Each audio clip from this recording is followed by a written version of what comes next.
Today, we're taking a look at keyframes and how you can use keyframes in Final Cut Pro to animate basically anything.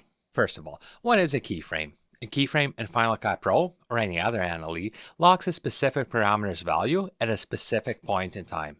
To animate a keyframe parameter, you need at least two keyframes with different values at different points in time.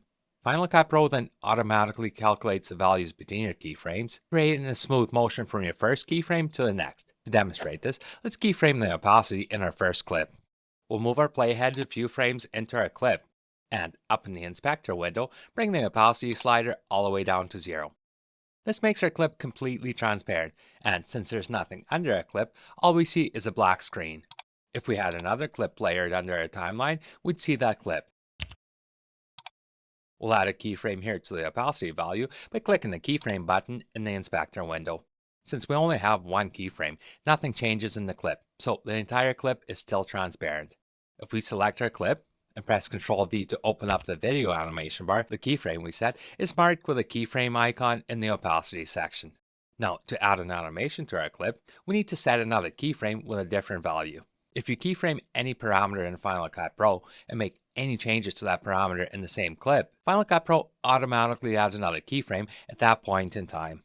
So if we move our playhead ahead and adjust the opacity slider, Final Cut Pro automatically sets another keyframe at the playhead's location. Let's bring the opacity slider all the way up until our clip is completely opaque. To better see what's happening here, click on the little down arrow button at the edge of your clip.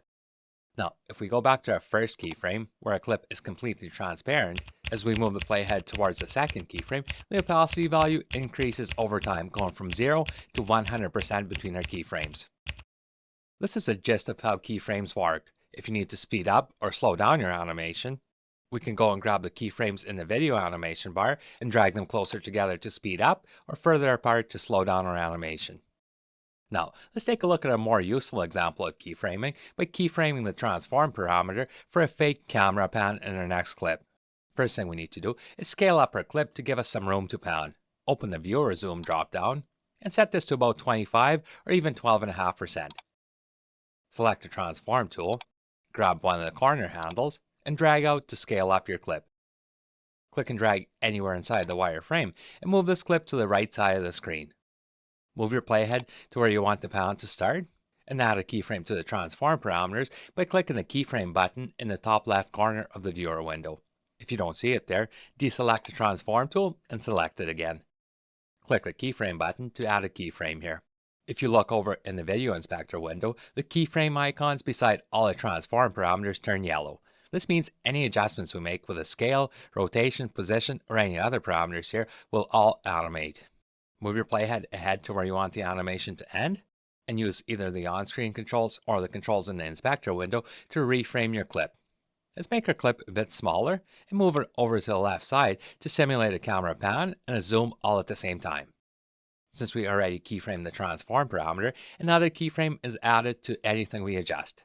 You also get a red line in the viewer window that represents the motion path. When you keyframe the transform parameter, you have the ability to select and adjust the animation speed. If you right-click on the start keyframe in the viewer window, you can set your animation to smooth, so the movement eases in and out, or linear.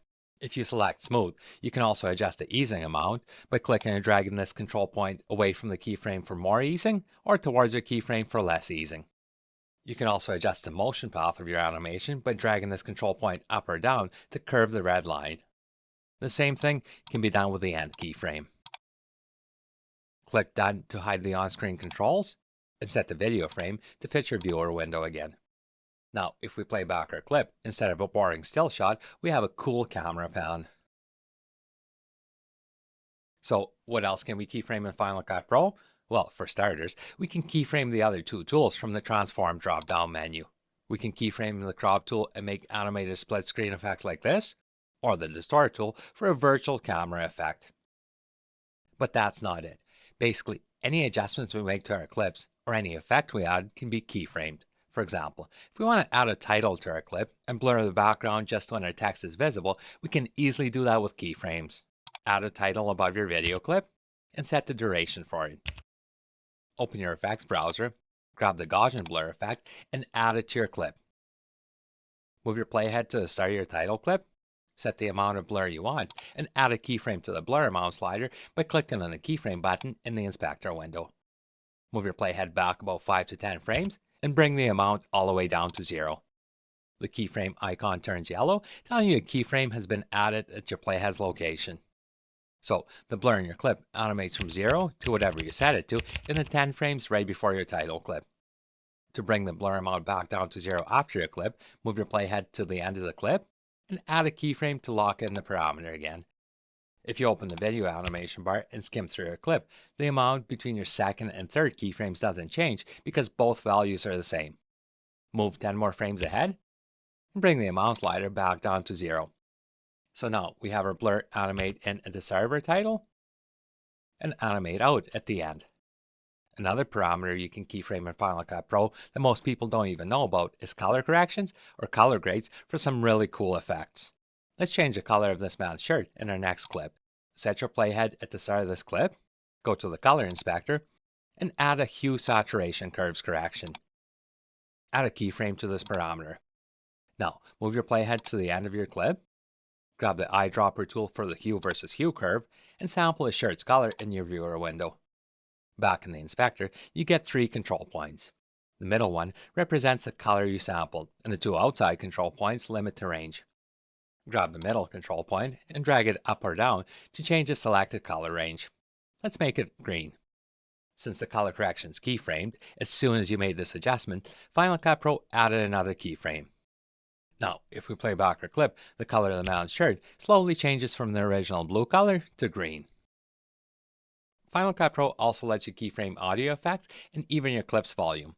There's 3 different ways you can keyframe the volume of your audio clip. The first method is by using the volume control in the audio inspector. For example, if you need to duck the audio in your music track, you would place your playhead where you want to lower your volume level, go up to the audio inspector, and add a keyframe to the volume slider. Move a few frames ahead, and bring this audio slider down. To bring the volume back up, do the same steps in reverse order. So, place your playhead where you want to bring the volume back up, add a keyframe, move a few frames ahead, and bring the volume slider back to the original level. The second way of doing this, and this is my preferred method, is by adding keyframes right in your timeline. Hold down the Option key and click on the volume line in your audio track to add a keyframe. Do this 3 more times. To bring down the volume, grab the volume line between your keyframes and simply drag it down. The third way of ducking audio is by using the range tool. Press R on your keyboard to switch to the range tool, and click and drag out a range in your timeline where you need to lower the volume. Grab the volume line inside the selected range and drag it down. Final Cut Pro automatically adds 4 keyframes for you, so the volume outside your selected range remains unchanged. You can also switch back to the Select tool and click and drag your keyframes to adjust them as needed. Pretty much any adjustment or effect in Final Cut Pro can be keyframed. If you can see a keyframe icon in the inspector window besides a parameter, you can keyframe it.